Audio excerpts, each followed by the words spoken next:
One of the easiest ways to think about what philosophy is, sort of as a discipline, as an academic discipline that you would pursue in a college, whether as kind of a humanities or social science course to fulfill some requirement, or that you might want to get a major or a minor in, or you might even get a master's degree, or you might be so foolish as to pursue a doctoral degree.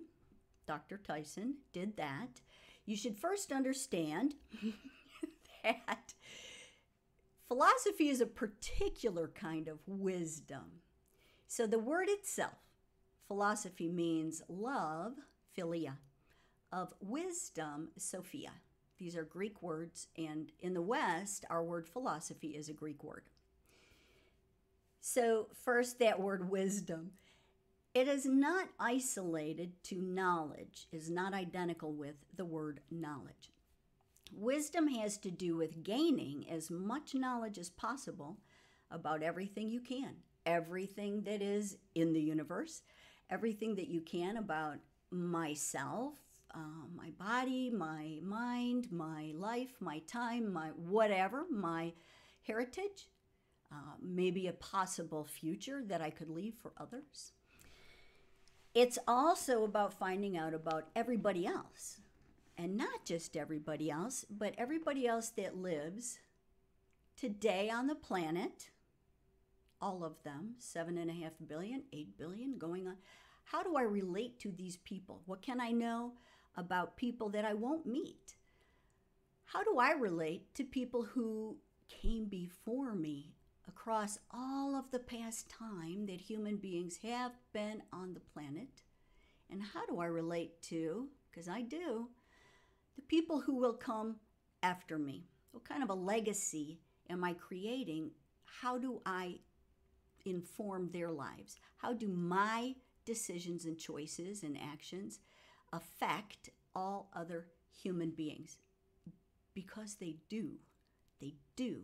There's some foundational recognition that who I am and how I live does affect other people, other times, other places, in ways that are almost impossible to calculate. That's what we mean by wisdom, okay? In the immediate context, we might talk about the wisdom of teaching in a college or the wisdom of pursuing a particular career in any other direction. And so I will share a little bit of wisdom that was given to me when I decided to pursue 3 degrees, all in philosophy. And so a very good friend of mine said, now, philosophy? You'll never make any money, but at least you'll know why.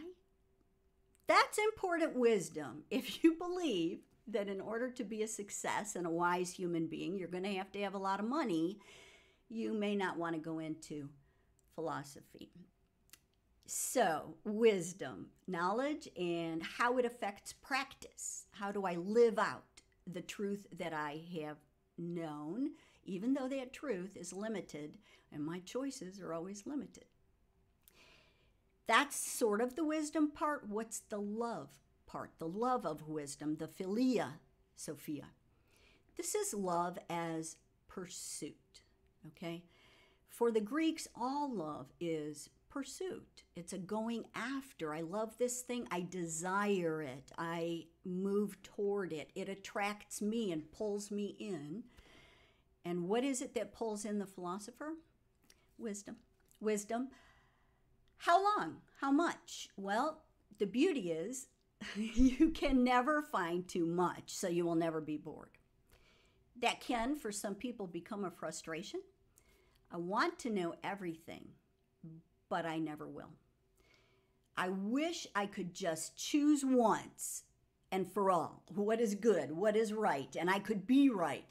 Just have done with it? Not possible. But I would offer that the excitement about life and the excitement about philosophy is there's always more to learn.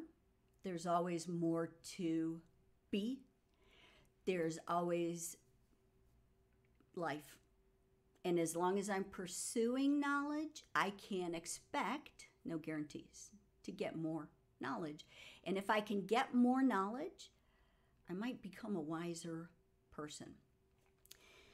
Another caveat there is, as Socrates taught us so long ago, the more I know, the more I become very acutely aware that I know nothing at all compared to what there is to know.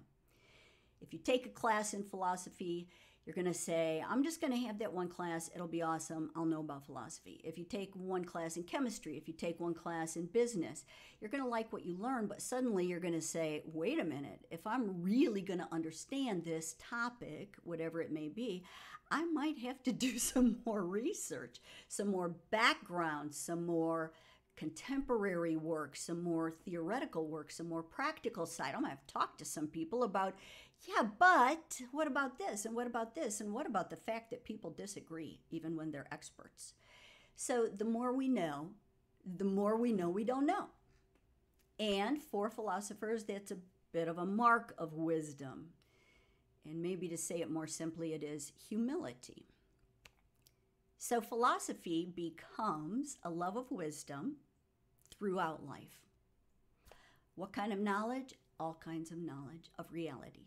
What can I know about reality, and how can I confirm that, and how does that affect me, and how do I affect it? Because we are not isolated individuals. We are dependent upon everyone, everything. We have to figure that out. Interdependent, okay? So one way to talk about philosophy is that it is not just one academic discipline among others, because I can go into a math class, a history class, a literature class, and I love them all, and find out an awful lot about reality. And then I can leave and decide how that will affect my thinking, of course. But I can decide it has nothing at all to do with who I am. Or I can say it's going to be my career, but I can leave it at work when I leave for the weekend, and that's what I need, a vacation. Philosophy, on the other hand, is and must be or become a way of life. It's not just a body of knowledge like many other disciplines are in the academy, in the university. It is a way of life. It is a way that the philosopher adopts. How do they live? They want to know. What do they want to know? Everything. What do you want to know about everything? Everything.